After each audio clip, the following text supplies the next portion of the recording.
En Afrique du Sud, les élections générales semblent faire perdre la face au parti à la tête du pouvoir depuis 30 ans. Le président Cyril Ramaphosa appelle à former une coalition, une décision qui intervient suite à l'annonce des résultats définitifs des élections législatives du 29 mai dernier.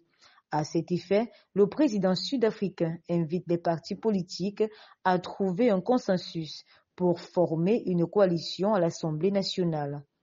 Une situation qui pourrait mettre fin à la domination politique de l'ANC depuis la fin de l'apartheid dans le pays.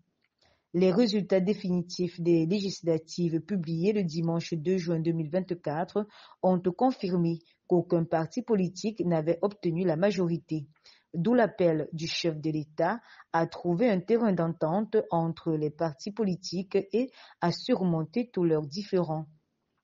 Dans son discours, le président Ramaphosa a déclaré que le peuple sud-africain s'est exprimé et que cela plaise aux dirigeants ou non, il s'est exprimé. En tant que dirigeant de partis politiques ayant occupé ou occupant des postes à responsabilité dans la société, la voix du peuple a été entendue et il est de leur devoir de respecter ses choix et ses souhaits. Il a par ailleurs souligné que cette élection a clairement montré que les Sud-Africains attendent de leurs dirigeants qu'ils travaillent ensemble pour répondre à leurs besoins. Ils attendent des partis pour lesquels ils ont voté qu'ils trouvent un terrain d'entente, qu'ils surmontent leurs différences, qu'ils agissent et travaillent ensemble pour le bien de tous. La crise frontalière entre Niamey et Cotonou s'accentue de plus en plus. Le processus de négociation avance à reculons. À ce stade, les deux voisins se pointent du doigt et les discussions convergent à une impasse. De son côté, le président Talon impose l'ouverture des frontières terrestres ou à minima que les autorités nigériennes annoncent officiellement que la fermeture de celle-ci fait exception au pétrole avant tout démarrage du transit du pétrole nigérien à partir du port de Sémé-Kapodi. Niamey, pour sa part, évoque des raisons sécuritaires et maintient ses frontières fermées. Face à cette situation sans issue, le Bénin a envoyé un émissaire au Niger qui s'est vu signifier une fin de non-retour.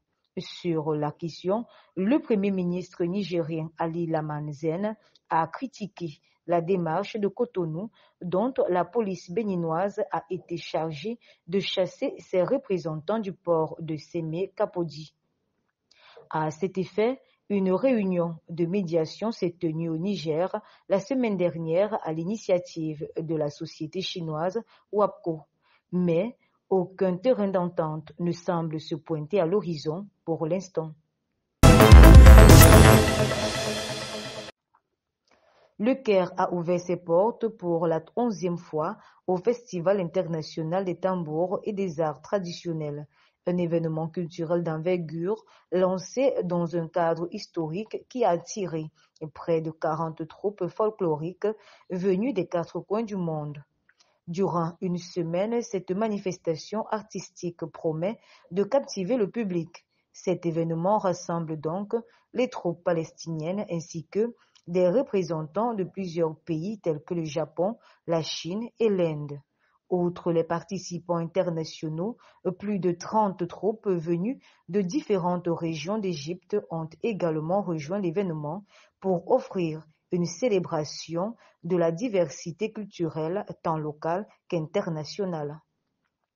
Les artistes égyptiens ont enchanté les spectateurs par leurs performances, interprétant ainsi des chansons familières avec une énergie et une passion tangibles.